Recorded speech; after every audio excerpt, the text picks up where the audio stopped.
Un homme d'âge moyen ouvre le judas de sa porte avant de sortir de son appartement. Il vit dans un Londres futuriste où le logement social a été complètement aboli. Ceux qui ne peuvent pas se permettre un logement décent sont contraints de vivre dans des bidonvilles. Izzy habite dans une zone résidentielle, appelée The Kitchen. La journée commence comme d'habitude, avec les informations locales à la radio et la voix de son animateur, Lord, annonçant que l'eau a été coupée dans l'aile ouest. Ceux qui souhaitent se laver doivent se rendre dans la partie est, mais seulement si c'est absolument nécessaire. Pour Izzy, c'est nécessaire. Il traverse les étages encore endormis pour s'approprier la douche commune pendant un long moment, indifférent aux longues files dans le couloir et à la colère de ses voisins. Dehors, un groupe de jeunes rebelles à vélo poursuit un camion de livraison de nourriture. Izzy sort de la douche sous les cris indignés de ses voisins. De retour dans son appartement, il relit ses messages. Le dernier est une notification d'un promoteur lui indiquant que son studio dans un complexe résidentiel prestigieux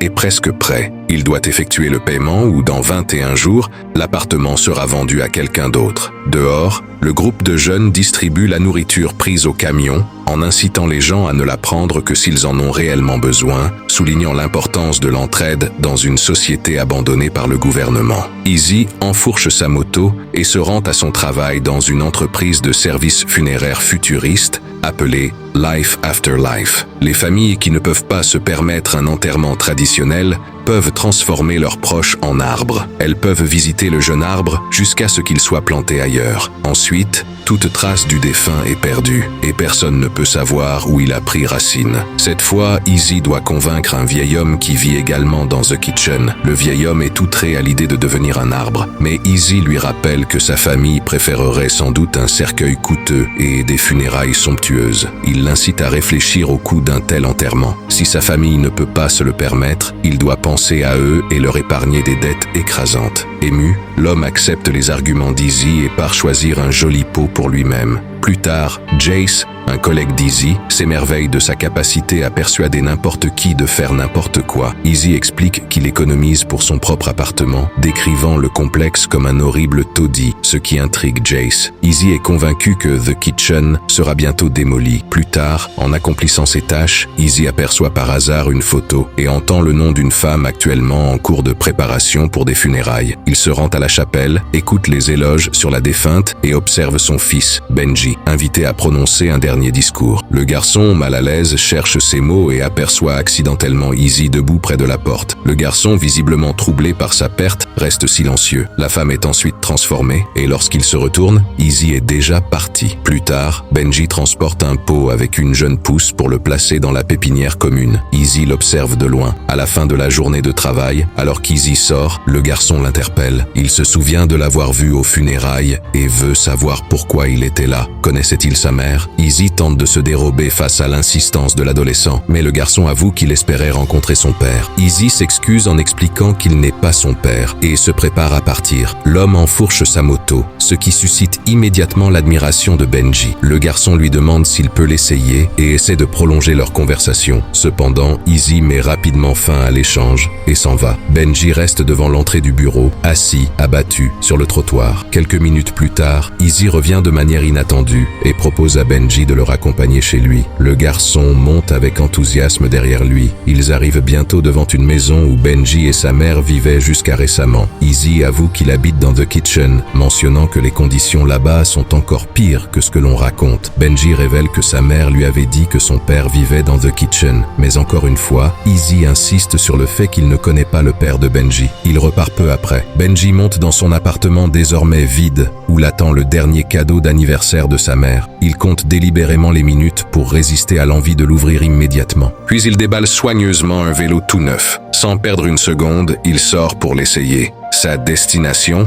The Kitchen, dans l'espoir de retrouver Izzy. Mais personne ne semble savoir où il habite. En parcourant une des rues de The Kitchen, un groupe de membres de gangs locaux arrête Benji. Ils s'intéressent à son vélo brillant. Désespéré, Benji le défend avec une telle intensité que Staples, le chef d'un groupe d'activistes pour l'autodéfense, intervient. Il permet à Benji de garder le vélo et l'invite à rejoindre leur groupe. Ils le conduisent dans un appartement rempli de jeunes accueillants et sympathiques. Benji se voit offrir de la nourriture et un endroit où dormir pour la nuit. Le lendemain matin, la journée commence comme d'habitude dans The Kitchen, avec la voix voix de Lord résonnant dans les rues. Izzy se prépare pour une nouvelle journée de travail. Pendant ce temps, les nouveaux amis de Benji l'emmènent à un poste d'observation où un grand lance-pierre est installé. Le groupe l'utilise pour abattre les drones de police qui patrouillent dans le quartier. Après plusieurs tentatives infructueuses des autres, ils donnent une chance à Benji. À la surprise générale, il touche un drone dès son premier essai, suscitant des acclamations. Plus tard, Izzy passe devant un café et aperçoit Benji avec un groupe de jeunes à l'allure douteuse. Il l'appelle, mais le garçon répond froidement, accusant Izzy de ne pas se soucier de lui. Soudain,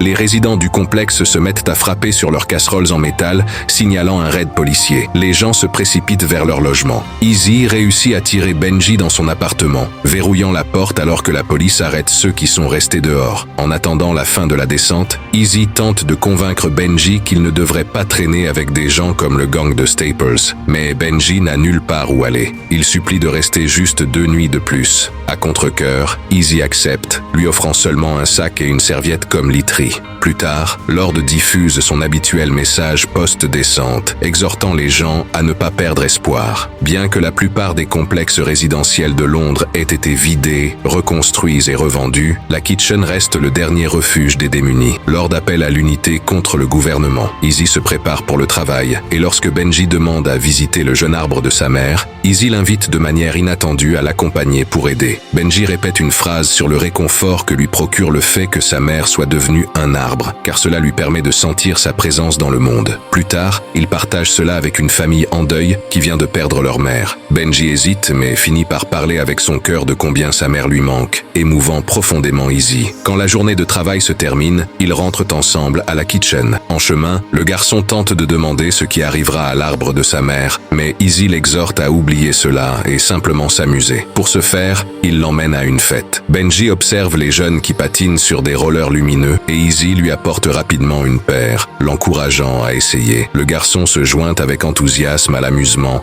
tandis qu'Izzy observe à distance. À ce moment, son collègue Jay le remarque et exprime sa surprise de le voir là, car Izzy évite habituellement de socialiser avec ses voisins. Les 2 hommes se dirigent vers le bar. Benji les suit bientôt et finit par se retrouver avec le groupe de Staples, qui l'accueille chaleureusement. Benji remarque une jolie fille nommée Ruby et décide de rester avec le groupe. Pendant ce temps, l'ami d'Izzy lui demande qui était la femme qu'ils ont enterrée pour lui, mais Izzy coupe court à la conversation et commande un verre. De son côté, Benji fait connaissance avec Ruby et finit par rejoindre la foule dansante, s'amusant pleinement. Un nouveau matin commence avec la voix de Lord saluant les résidents de la Kitchen. Benji, qui a passé la nuit chez Staples, est réveillé par un des gars qui a préparé des pancakes pour tout le monde, bien qu'il ait ajouté de la cardamome, ce que tout le monde n'apprécie pas. Il remercie Staples pour le lit, et Staples suggère à Benji de rejoindre leur groupe, expliquant qu'ils s'opposent au gouvernement et défendent cette terre, qu'ils considèrent comme la leur. Staples donne un vélo à Benji. Ravi, Benji part avec le groupe de Staples. Les jeunes parcourent les rues à toute vitesse, montrant leur talent au grand plaisir de Benji. Pendant ce temps, Izzy, qui a également passé la nuit chez un collègue, est réveillé par la jeune fille de Jace, dont il ignorait l'existence, n'ayant jamais pris d'intérêt pour la vie personnelle de Jace. Plus tard, Izzy trouve Benji en train de discuter avec Ruby et force le garçon à rendre le vélo à Staples, provoquant la colère de Benji.